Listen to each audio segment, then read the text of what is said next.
Think about the last time someone got to you. Not a crisis, not a catastrophe. Something smaller than that. A comment delivered in the wrong tone. A message that arrived at the wrong moment. A look from someone across a room that you weren't supposed to notice but did. And within seconds, before you'd even made a conscious decision, something shifted. Your chest tightened. Your thoughts accelerated. Whatever you were building before that moment quietly stopped. That's not weakness. That's what happens when a mind hasn't been trained. Most people spend their entire lives believing that emotional reactions are just part of who they are. Fixed, inherited, unchangeable.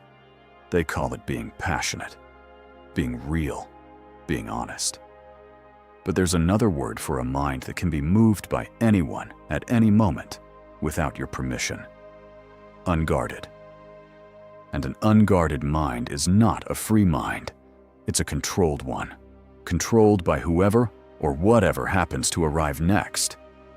Marcus Aurelius understood this, not as a philosopher sitting in comfort, but as a man governing the most powerful empire in the world, surrounded by betrayal, ingratitude, and noise, writing to himself every night about how to stay steady inside all of it. What he built wasn't a mood. It wasn't a mindset. It was a structure. And that structure can be built deliberately, habit by habit, which is exactly what this is. 9 habits, not 9 ideas to think about, not 9 quotes to write in a journal and forget by Friday. A progressive system where each habit makes the next one possible, and all 9 together build something that isolated effort never could. Most people who find Stoicism do what you probably did. They read the quotes. They understand the principles. They feel the clarity of it, the dichotomy of control, the indifference to opinion, the acceptance of impermanence. And then life tests them. Someone says the wrong thing. A plan collapses. A person they trusted doesn't show up the way they needed. And the philosophy that felt so solid in the quiet disappears in the noise. That gap between understanding Stoicism and living it under pressure isn't a failure of knowledge. It's a failure of architecture. You cannot think your way into emotional unshakability. You have to build it, layer by layer. In the same way Marcus Aurelius built it, not in a single revelation, but across years of deliberate practice, recorded night after night in a private journal he never intended anyone to read. He wasn't writing for an audience. He was writing because the construction required it. Because without the daily return to these principles, even he, emperor, general, philosopher, would drift, would react, would be moved by things unworthy of his attention. If it required that kind of consistency from him, it requires it from us. So here is what you're going to build in this video. 9 habits, each one grounded in Marcus Aurelius, each one deeper than the last. The first habit is where everything begins, and nothing in what follows works without it. Because before you can control a single reaction, you have to learn to see it. That's where we start. Habit 1, the observer stance. Most people don't experience their emotions. They become them. There is no distance between the person and the feeling. Anger doesn't arrive and get observed. It arrives and takes over. Anxiety doesn't appear at the edge of awareness. It moves in and starts making decisions. And because there is no separation between the self and the emotion, there is no choice. Only reaction. Only whatever the feeling dictates in the moment it peaks. This is where Marcus Aurelius begins, not with discipline, not with endurance, not with any of the harder, more visible Stoic virtues. He begins with something quieter and more foundational than all of them. He begins with watching. In the Meditations, before any principle, before any instruction, there is this persistent habit of observation, of stepping back from his own mind and looking at it as if from the outside, not to judge what he sees, not to suppress it, simply to create distance between the observer and the observed, between the man and the emotion moving through him. That distance is everything, because the moment you can say, even internally, even quietly, I notice there is anger here, instead of, I am angry, something shifts. The emotion is still present. The heat is still real, but you are no longer inside it. You are watching it, and a feeling you are watching cannot make your decisions for you. This is not suppression. That distinction matters. Suppression pushes the emotion down and holds it there, which requires effort, creates pressure, and eventually fails. The observer stance does something entirely different. It allows the emotion to exist fully while refusing to hand it authority. You are not pretending the feeling isn't there. You are simply declining to be governed by it. Think about what this changes. You receive a message that produces immediate heat. Under normal conditions, that heat becomes a response, fast, unfiltered, shaped by the emotion rather than by your judgment. But when you have trained the observer stance, something different happens in that same moment. A small but crucial pause opens. Not because you forced it, because you noticed, because there was a fraction of a second where you were watching the heat arrive instead of already being inside it. And in that fraction of a second, you had something most people never have in that moment. A choice. You have power over your mind, not outside events. Realize this, and you will find strength. Most people read that as motivation. It isn't. It's a technical instruction. Power over your mind does not begin with controlling your thoughts. It begins with watching them, with seeing clearly what is moving through you before deciding whether to follow it. The realization he is pointing to is not philosophical. It is practical. It is the moment you first experience the gap between stimulus and response and understand that the gap belongs to you. That understanding is habit 1, and it is practiced exactly as it sounds. When something produces a reaction, frustration, irritation, anxiety, the urge to defend, you do not immediately act. You name what is present, not out loud, internally. There is frustration here. There is the urge to respond. Just that. Just the naming. Because the naming creates the distance, and the distance creates the choice. It will feel unnatural at first. The mind moves fast. It has spent years collapsing the space between feeling and action until there is no space at all. Rebuilding that space takes repetition. It takes returning to the observer stance in small moments, not just the large ones, until it becomes the default position rather than a deliberate effort. But once it becomes the default, everything changes. Not because the emotions stop arriving. They don't. But because you are no longer at their mercy, you are watching them move through you. And a feeling you can watch is a feeling you can choose what to do with. That is the foundation. Everything that follows is built on top of it. Habit 2, the pause protocol. Habit 1 gave you something to stand on, a position, a little distance between the self and the emotion moving through it. The ability to watch rather than immediately become. That distance is real, but in the early stages, it's fragile. It exists in theory more reliably than it exists under pressure, and pressure is exactly when you need it most.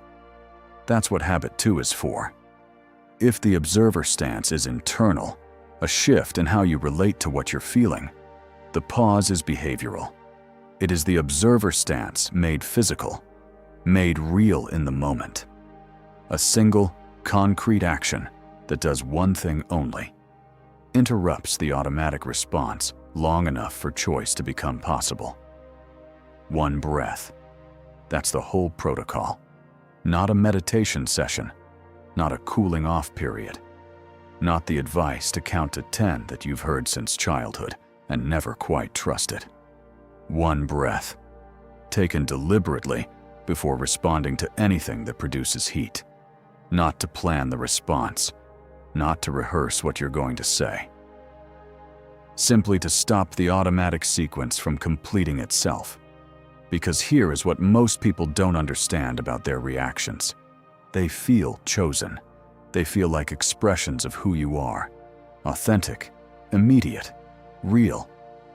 But they aren't chosen. They are automatic.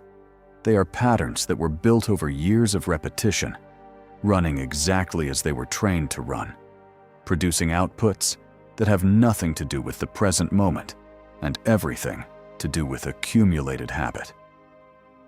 The first reaction is almost never the right one.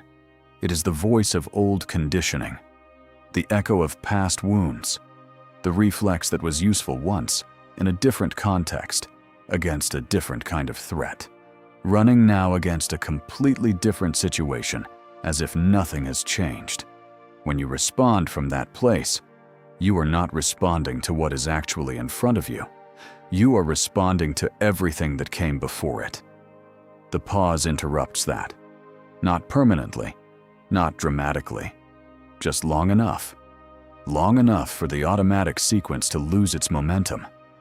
Long enough for the observer, the part of you that habit one began to build, to step forward and ask a different question. Not, what do I feel like doing? But what do I actually want to do here? The first rule is to keep an untroubled spirit. The second is to look things in the face and know them for what they are. Notice the order. The untroubled spirit comes first, before the looking, before the understanding, before any assessment of what is actually happening, because you cannot look at anything clearly if you are already moving in reaction to it. The pause is how you create the untroubled spirit. Not permanently, just for long enough. Long enough to see. Think about the moments you most wish you could take back. It is almost never the situation itself that you regret. It is the speed of your response to it. The message sent before the heat had passed. The words spoken before the full picture was visible. The decision made under the pressure of an emotion that felt permanent, but would have shifted within minutes if you had simply waited. The pause doesn't require those moments to disappear. It doesn't require the provocation to be smaller than it is. It only requires one thing: that between what happens and what you do next, there is a breath. A single, deliberate breath that belongs to you and not to the emotion asking you to act. That breath is the pause protocol. And like everything in this system, it is built through repetition in small moments, not saved for the large ones. The irritation in traffic, the impatience with a slow process, the frustration of a small inconvenience. These are not trivial. These are the training ground. Because the pause you practice in those moments is the same pause that will be available to you when something genuinely significant arrives. You don't rise to the level of the moment. You fall to the level of your training, which means the pause, practiced quietly in ordinary moments, becomes a reflex of its own, a new automatic response that replaces the old one. Not the reflex to react, the reflex to stop, to breathe, to choose. One breath stands between who you have been and who you are deciding to become. That is not a small thing. Habit 3. Voluntary discomfort. There is a reason the pause collapses under real pressure. Not because it doesn't work, it does. But a tool is only as reliable as the hands holding it.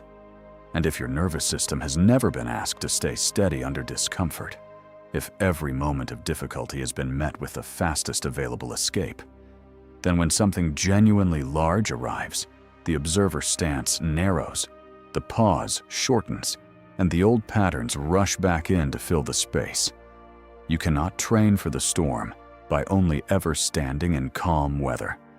This is what Marcus Aurelius understood about difficulty that most modern interpretations of Stoicism quietly remove. He didn't just endure hardship philosophically, he chose it physically. Cold, simple food, the deliberate removal of comfort, not as punishment, not as performance, but as preparation, because he understood something precise about the relationship between the body and the mind, that a nervous system regularly exposed to voluntary discomfort develops a quality that no amount of intellectual understanding can produce, which is the ability to stay, not to escape, not to negotiate, not to immediately reach for relief, but to stay with what is uncomfortable long enough to discover that it does not destroy you, that on the other side of the urge to flee, something is still intact, that you are still intact. That discovery changes everything, because emotional reactivity, at its core, is a survival response. The nervous system reads a provocation, criticism, rejection, uncertainty, threat, and responds as if it were physical danger. Heart rate climbs. Thoughts accelerate. The body prepares to fight or flee, and in that state, the observer stance and the pause are working against a physiological momentum that has nothing to do with reason and everything to do with threat response. Voluntary discomfort trains the nervous system out of that hair trigger, not by numbing it, but by expanding it, by repeatedly exposing it to uncomfortable stimuli in controlled conditions. Conditions where the discomfort is real, but the stakes are low, and practicing the same internal move every single time. I notice the urge to stop, but I'm choosing to continue. That move, that specific internal choice, made in a moment of genuine discomfort, is the same move required when someone publicly undermines you, when a plan collapses without warning, when a relationship fractures in a way you didn't see coming. The content is different. The move is identical. This is why the cold shower matters. Not because cold showers build character in any direct sense, but because every morning you stand at the threshold of discomfort and choose to enter it anyway, you are rehearsing. You are practicing the precise internal motion that emotional unshakability requires. You are teaching your nervous system that discomfort is not a signal to escape. It is a condition to move through. The fast matters for the same reason. The difficult conversation you don't avoid. The harder option chosen when the easier one is available. The decision to stay with something a little longer than you want to. None of these are about the specific discomfort. All of them are about the pattern they build. Confine yourself to the present. Read it differently than usual. The present, the actual, immediate present, often contains discomfort. The impulse to flee is the impulse to leave the present moment, to escape forward into the relief that isn't here yet. Staying with discomfort is staying present, fully, with what is actually here, rather than constantly reaching for what isn't. That capacity to remain present in discomfort without immediately seeking its end is not built through philosophy. It is built through practice, one chosen difficulty at a time, small enough to be sustainable, real enough to require the move. And over time, something changes that cannot be changed any other way. The nervous system stops treating discomfort as an emergency. It begins to recognize it as familiar, as something it has met before and moved through before.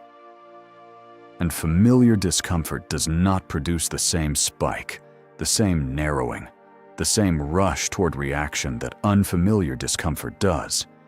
You have been here before. You have stayed before. And that memory, held not in the mind, but in the body, is what keeps the observer stance open and the pause available when something genuinely difficult arrives. Voluntary discomfort is not about suffering. It is about expanding the range of conditions under which you can remain yourself. Habit 4. Morning preparation habits. 1, 2, and 3 train your response. They build the observer. They install the pause. They expand the nervous system's capacity to stay steady under pressure. All of that is real, and all of it is necessary. But there is a gap in the preparation, and that gap is surprise. Because even with everything habits 1 through 3 have built, difficulty that arrives without warning carries an additional charge. Not just the difficulty itself, but the shock of it. The dissonance between what you expected and what actually appeared. And that dissonance, that gap between anticipation and reality, is often what converts manageable difficulty into destabilizing difficulty. It isn't the event that breaks the composure. It's the fact that the event wasn't seen coming. Marcus Aurelius closed that gap every morning. Premeditatio malorum, the premeditation of adversity. Before the day began, before the court, before the council, before the weight of empire arrived, he sat with what the day might hold. Not the catastrophic, not the dramatic. The ordinary difficulties that predictably arise when human beings interact with other human beings. Ingratitude, arrogance, indifference, betrayal in small forms, the person who would obstruct without reason, the colleague who would take credit without acknowledgement, the moment where his patience would be tested and his reaction would be observed. He named them in advance, not to dread them, not to become pessimistic about the day before it had begun, but to remove the one thing that amplifies difficulty beyond its actual weight. Surprise. When something arrives pre-seen, when you have already sat with the possibility of it, already considered how you intend to respond, already made the internal decision before the external event, it arrives without the emotional surcharge that surprise carries. It is no longer ambush. It is simply what you anticipated. And what you anticipated, you have already processed. You meet it standing rather than reacting from the shock of impact. Begin the morning by saying to thyself, I shall meet with the busybody, the ungrateful, arrogant, deceitful, envious, unsocial. This is not pessimism. Read it again with precision. He is not predicting that the day will be defined by these people. He is ensuring that if they appear, and they will, their appearance carries no power of surprise. He has already seen them coming. He has already decided how a person of his values responds to them. The decision has been made in the quiet of the morning, before the noise of the day has any access to it. That is the practice, and it is simpler than it sounds. Not a long ritual, not a detailed inventory of everything that could go wrong. Just a quiet few minutes before the day fully opens, where you ask one honest question: where am I likely to be tested today? Not in the abstract, specifically. The meeting where a particular dynamic tends to produce friction. The conversation that has been avoided and will eventually need to happen. The person whose behavior has been predictably difficult and will likely remain so. The situation where your patience has historically run thin. Name them, not to catastrophize, but to pre-decide. If this happens, I will observe. I will pause. I will respond from what I value rather than from what I feel in that moment. The decision made in advance, in calm, is a far stronger decision than the one made in the heat of the moment it governs. Because in the heat of the moment, the nervous system is already activated. The observer stance is narrowing. and the old patterns are pressing for release. But the pre-decided response doesn't need to be constructed under pressure. It was already built. In the quiet, before any of that began.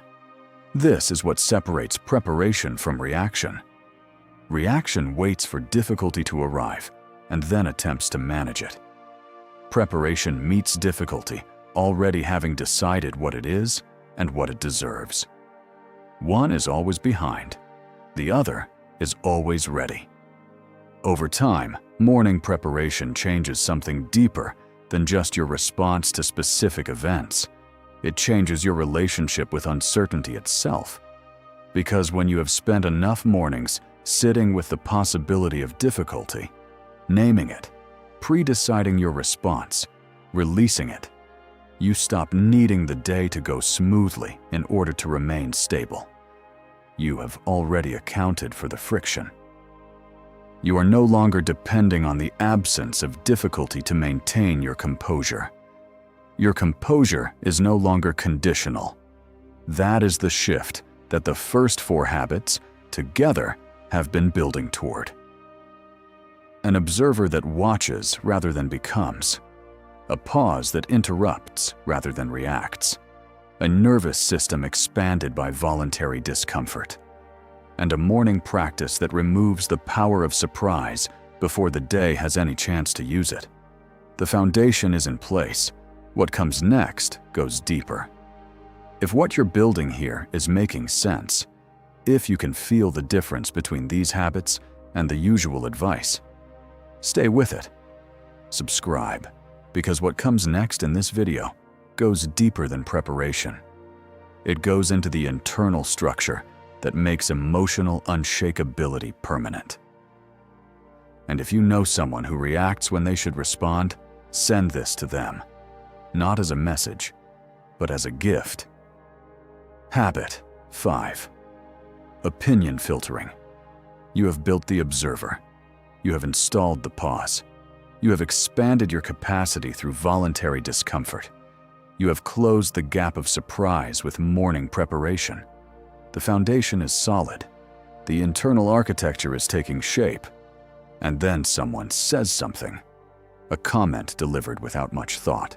A criticism that may or may not have been intended to land the way it did. An opinion from someone who knows a fraction of your situation, offered with the confidence of someone who knows all of it. And something in you responds, not because the comment deserved a response, but because the mind, by default, treats every incoming voice as if it carries authority. That default is the problem, not the opinions themselves. Opinions will always arrive. From people who know you and people who don't. From people whose judgment you respect and people whose judgment you have never had any reason to trust.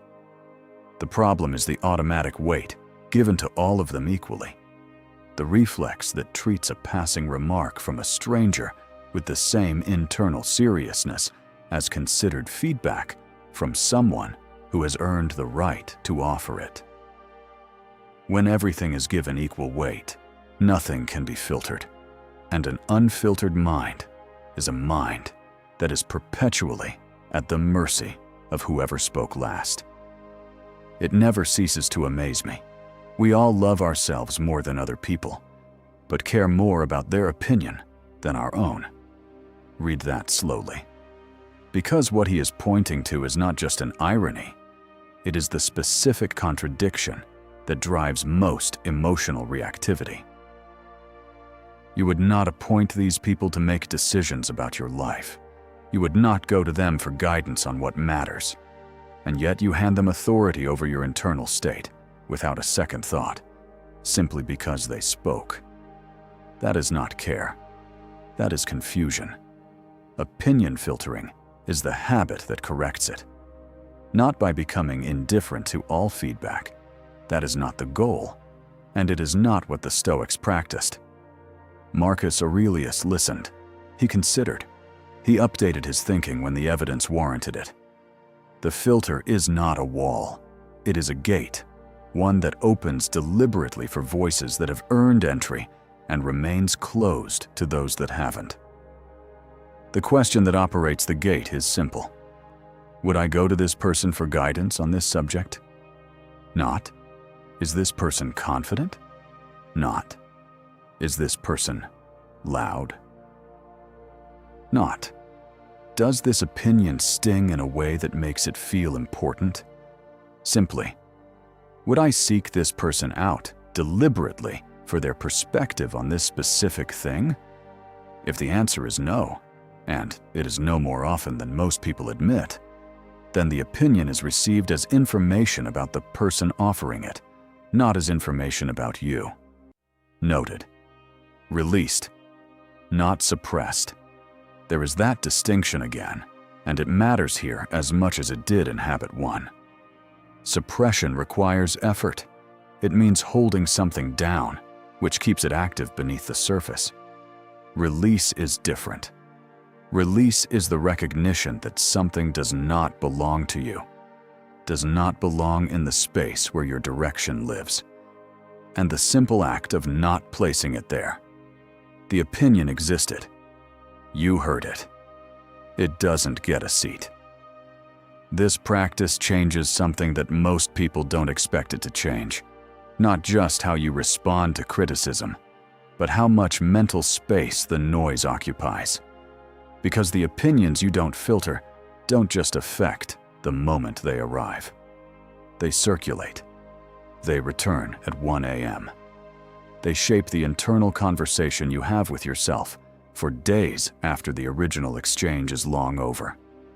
The person who offered the comment has probably forgotten they said it. Meanwhile, you are still living inside it. Opinion filtering ends that.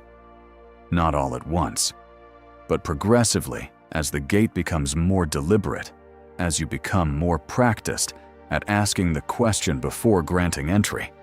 The noise begins to lose its residency in your mind. It passes through rather than settling. And the internal space it was occupying becomes available for something more useful.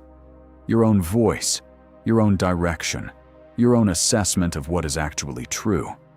Because here is what the noise obscures when it is allowed to stay.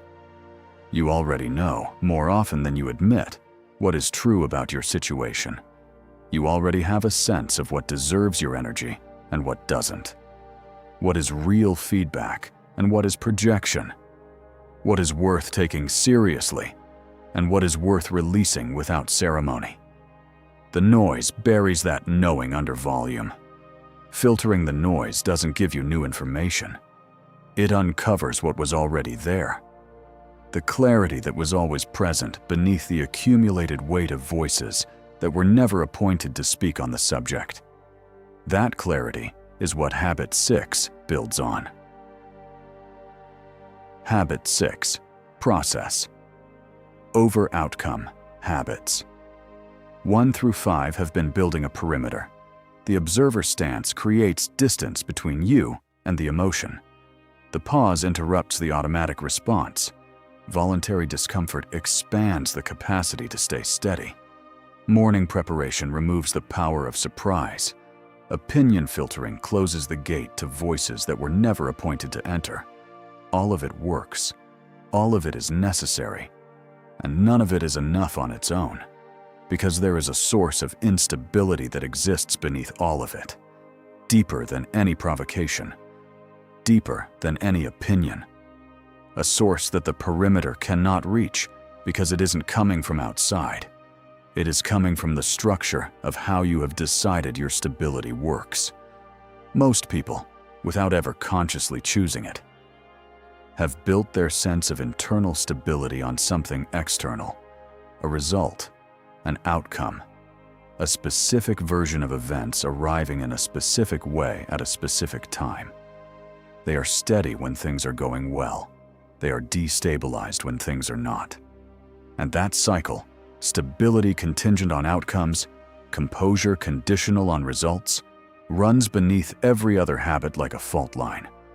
You can build everything on top of it. But when the outcome doesn't arrive, the fault line moves, and everything built above it shifts. That is not emotional unshakability. That is emotional management, which is a different thing entirely. Management requires constant effort because the conditions it depends on are constantly changing. Unshakability requires something different, a foundation that doesn't move when outcomes do. That foundation is the process. Marcus Aurelius governed the largest empire in the world.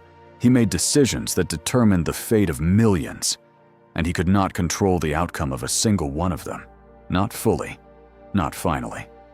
He could marshal the armies, design the strategy, apply the philosophy, and then watch as weather, betrayal, illness, and chance shaped the result in ways no emperor could dictate.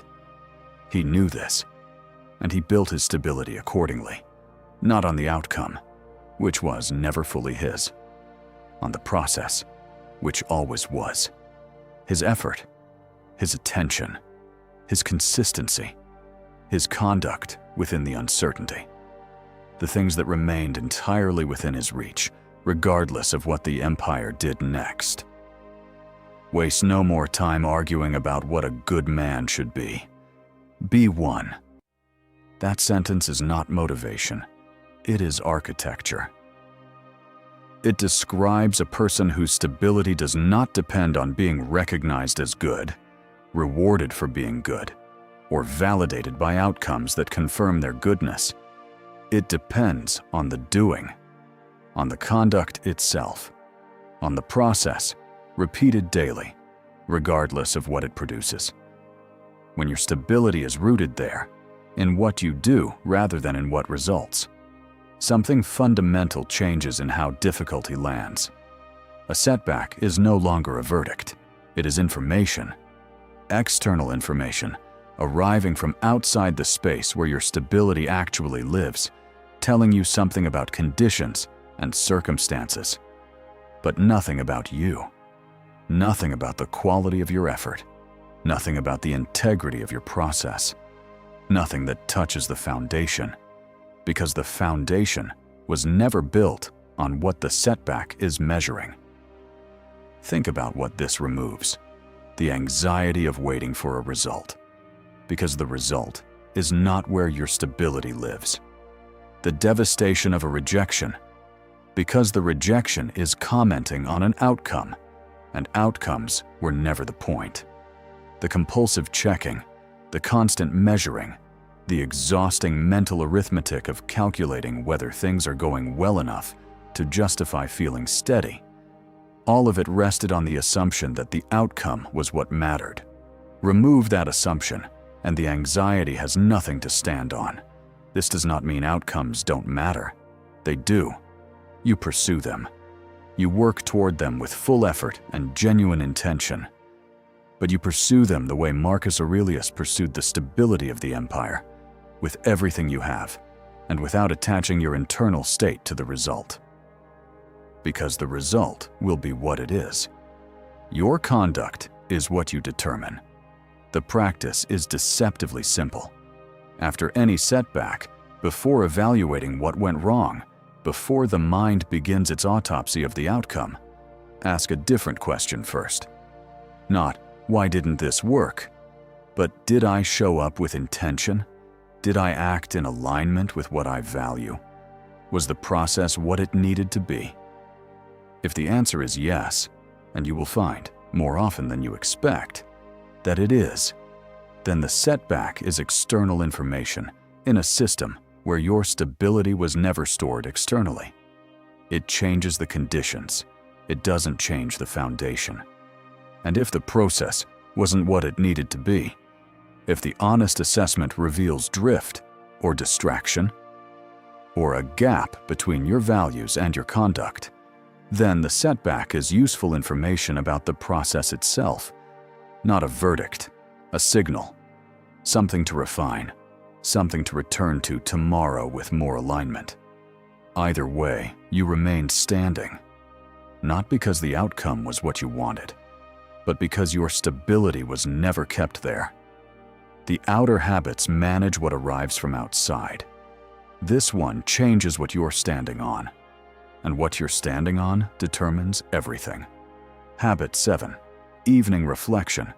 Everything built so far requires one thing to hold: Not intensity, not motivation, not the feeling of progress that arrives in the early days of any new practice and fades before the practice has had time to take root. It requires honesty, the kind of honesty that is only possible in private, that doesn't perform for anyone, that doesn't soften what it sees in order to protect what it finds. The kind of honesty that looks at the day as it actually was, not as you wished it had been, not as you would describe it to someone else, and sees clearly where you moved with intention and where you drifted without it. That honesty has a name in Stoic practice: evening reflection. Marcus Aurelius did not write the Meditations for an audience. That is perhaps the most important thing to understand about that text, and the most important thing to understand about this habit. He was not performing philosophy. He was not constructing a legacy. He was sitting, at the end of the day, with the gap between the person he intended to be and the person he had actually been for the previous 16 hours. And he was doing it with a precision and a lack of self-pity that makes the text feel, even now, like something overheard rather than something published. He recorded his failures as readily as his understanding.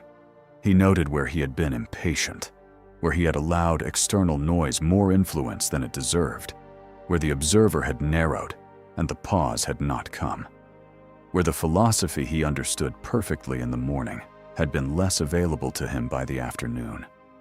Not to punish himself for these things, to see them. Because the Stoic understanding of change is not that it happens through intention alone. It happens through awareness, through seeing your patterns clearly enough that you can begin, gradually, to adjust them. And patterns cannot be seen clearly in the moment they are running.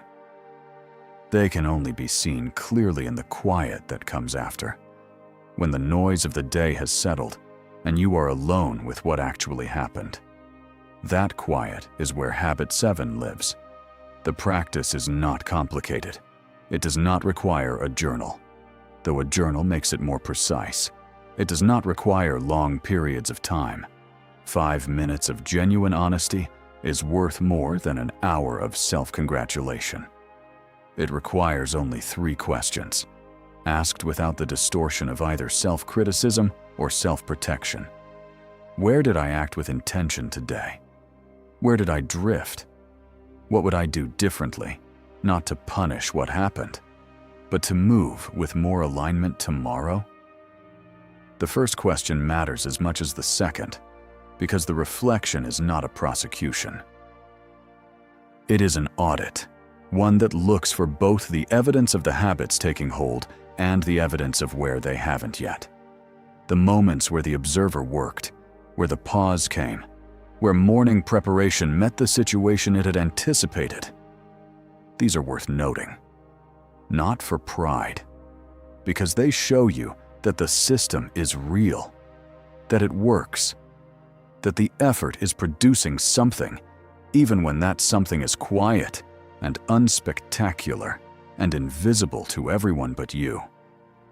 And then the second question: where did you drift? Not where were you imperfect. Perfection is not the standard, and the Stoics were clear about this. Where did you move away from your own direction without choosing to? Where did the observer narrow and the emotion move in without being noticed until after it had already acted? Where did an opinion get through the gate that shouldn't have? Where did an outcome land harder than it should have because the process wasn't quite where your stability was living yet? These are not failures. They are the raw material of the practice, because a pattern you can see is a pattern you can change. And the evening reflection is where patterns become visible, where what was moving too fast to observe during the day slows down enough to be examined, where the habit that almost held but didn't reveals exactly where it needs more practice, where the drift that felt invisible in the moment becomes clear in the stillness of the night. The third question closes the loop. Not, What should I have done? That question lives in judgment. But what would I do differently? That question lives in direction. It is forward-facing. It takes what the day revealed and converts it into a small, specific adjustment for tomorrow. Not a resolution. Not a commitment to never drift again. A refinement. One small movement toward more alignment than yesterday. Repeated nightly, that refinement accumulates. Days that are examined don't disappear into the past the way unexamined days do. They contribute something.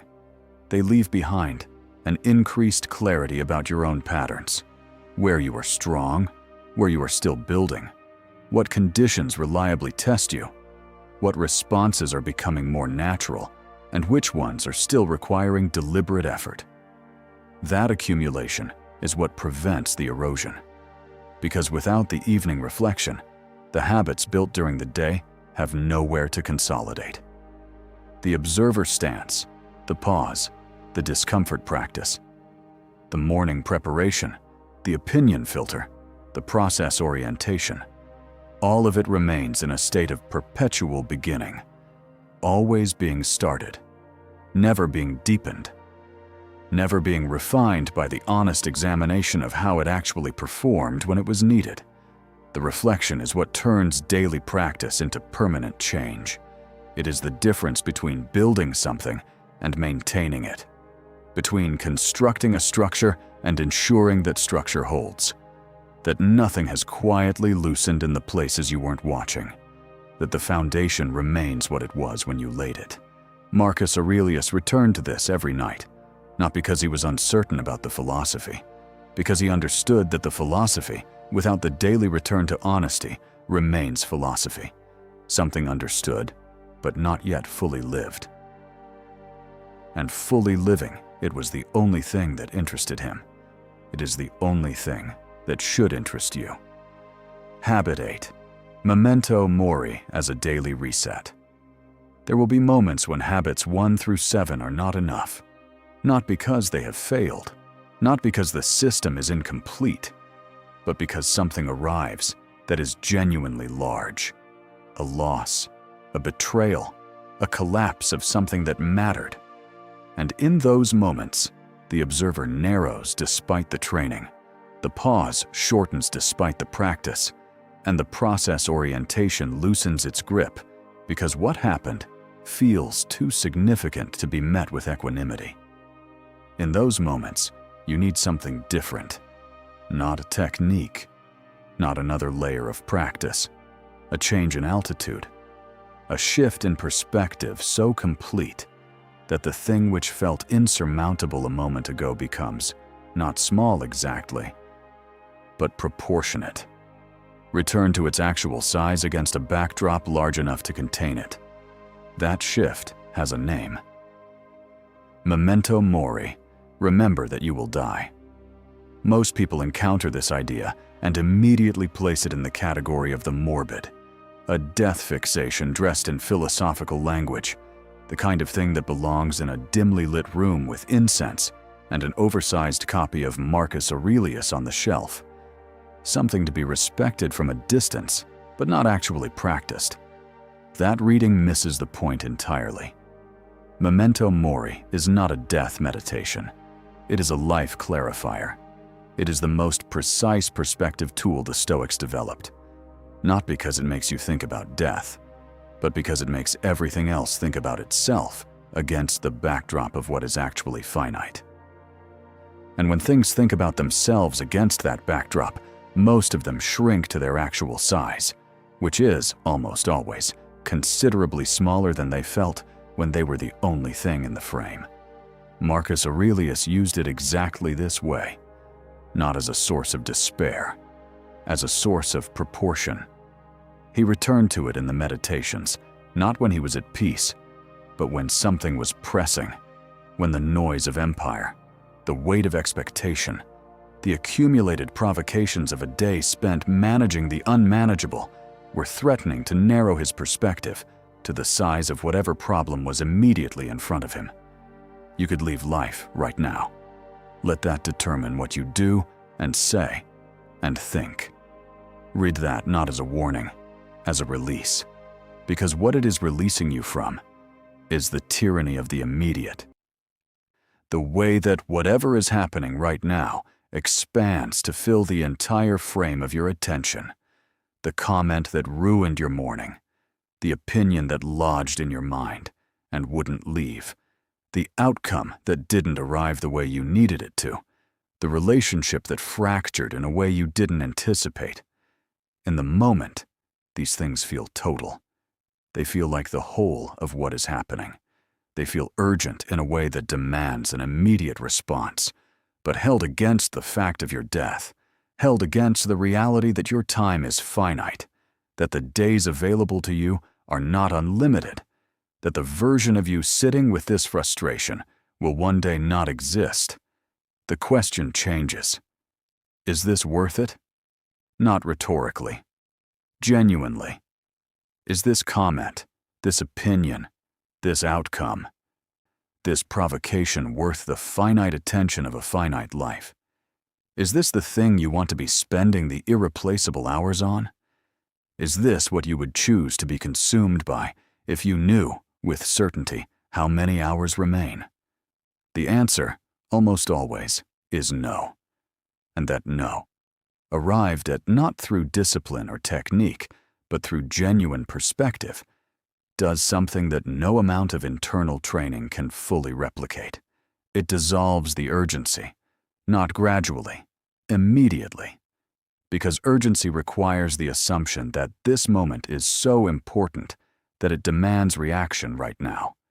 And memento mori removes that assumption at the root by placing the moment inside a context large enough to reveal its actual proportion. This is why Marcus Aurelius called it the equalizer. Not because it makes everything equal in value. It doesn't. Some things genuinely matter.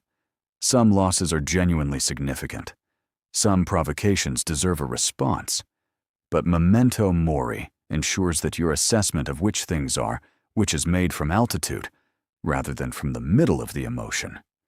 From the perspective of a finite life, rather than from the contracted perspective of a difficult moment. From up there, most things look different. The slight that felt personal reveals itself as impersonal. The behavior of someone acting from their own unresolved patterns, with nothing to do with you. The outcome that felt devastating reveals itself as one result among many that are still available. The opinion that felt like it carried weight reveals itself as the passing judgment of someone you will barely remember in 10 years. And the things that remain significant after being held against that perspective, those are the things that actually deserve your energy, your grief, your response, your finite attention. That is the gift of memento mori, not the confrontation with death, the clarity about life.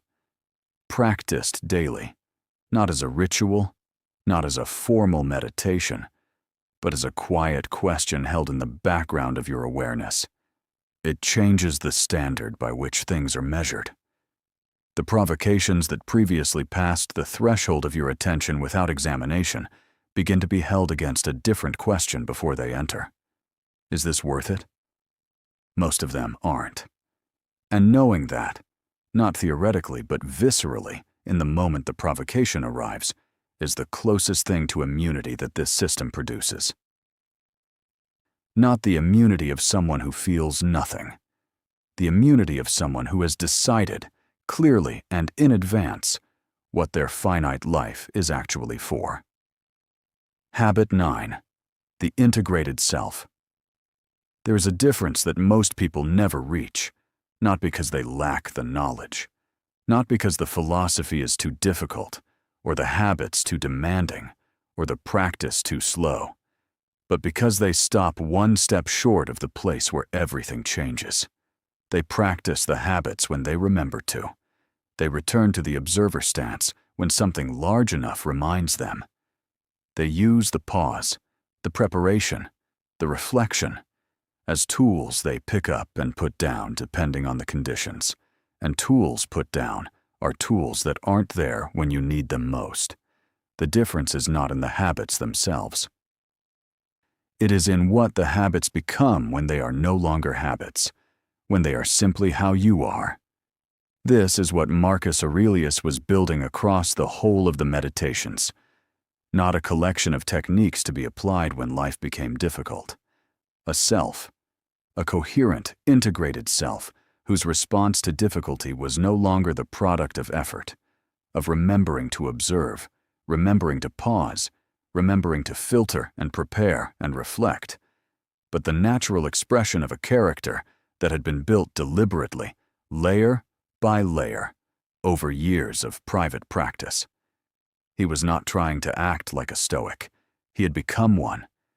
And that distinction, between performing a philosophy and embodying it, is the distance between habit 1 and what habit 9 points toward. The integrated self is not a new habit layered on top of the previous 8. It is what the previous 8 produce when they have been practiced long enough and honestly enough that they stop requiring conscious activation. The observer stance stops being a technique you deploy. It becomes the default position from which you experience everything. The pause stops being a deliberate interruption of the automatic response. It becomes the automatic response. The opinion filter stops being a question you ask before granting entry to external voices. It becomes the standard your mind applies before you are even aware it is doing so. This is not a distant destination. It is a direction. And the direction begins the first time you step back from an emotion instead of becoming it. The first time the pause arrives before you had to reach for it. The first time morning preparation happens naturally, without prompting, because your mind has already begun to move that way on its own. Those moments are the integrated self arriving, not fully formed, not permanently installed, but present, real. Evidence that what you have been building is taking root in a place deeper than conscious practice, in the character itself, in the patterns that run beneath awareness, in the reflexes that shape behavior before the thinking mind has had a chance to intervene. Feel what that means for a moment. A life in which your composure is not something you have to construct each morning, in which your stability is not contingent on outcomes you cannot control or opinions you never appointed, in which the noise that currently costs you hours, the replaying, the second-guessing, the 2 a.m. rehearsal of conversations that have already ended, simply does not have the same residency in your mind, not because you are suppressing it, because the structure of who you are no longer gives it a place to stay. That is not a small thing. That is the thing. The freedom the Stoics were pointing toward was never the freedom from difficulty. Marcus Aurelius made that clear. He governed an empire through plague, war, betrayal, and the deaths of people he loved. Difficulty did not stop arriving. It never does. The freedom he was pointing toward was something more precise and more available than the absence of hardship. It was the freedom to remain himself inside all of it, to think clearly when everything around him was loud, to act with intention when it would have been easier not to meet each day as the person he had chosen to be, not the person that circumstances were shaping him into, not the person that other people's opinions were defining him as, not the person that outcomes were measuring him against, but the person he had built, quietly and privately, in the space between who he was and who he was becoming. That space is where you have been working, in every habit that came before this one, in the observer stance that created distance from the emotion, in the pause that interrupted the automatic response, in the discomfort you chose voluntarily so that involuntary discomfort would find you less exposed, in the mornings you spent with what the day might hold, in the opinions you declined to let through the gate, in the process you returned to when the outcome didn't arrive. In the evenings, you spent an honest examination of where you moved with intention and where you drifted without it, in the perspective that returned proportion to things that had borrowed weight they hadn't earned. All of it was building this, not a better version of the reactive self, a different self entirely, one that does not need to manage its emotions constantly because it has built a structure that emotions cannot collapse, one that does not need external validation to maintain its direction because its direction was never stored externally, one that does not need the world to be a certain way in order to remain a certain way. Unshakable, not as a claim, as a fact of construction. Waste no more time arguing about what a good man should be. Be one. That sentence is the terminus of everything in this video. Not the destination of a single good day, or a week of consistent practice, or a month of returning to these habits when life remembered to test you. The terminus of a life spent building inward, quietly, privately, without audience, without guarantee of reward, toward a self that holds. Not perfectly, not without effort, not without the days where the observer narrows and the pause doesn't come, and the evening reflection reveals more drift than you wanted to see, but consistently, steadily, in the direction of the person you are choosing to become. That consistency, accumulated over time, is what the Stoics called eudaimonia. Not happiness as a feeling, not satisfaction as a result. Flourishing, the experience of living fully as the person you have chosen to be, in whatever conditions life provides, with whatever outcomes arrive. It doesn't require the world to cooperate. It only requires you to continue. If something in this stayed with you, there's a video on your screen right now that takes this further. Take that step while it's still with you.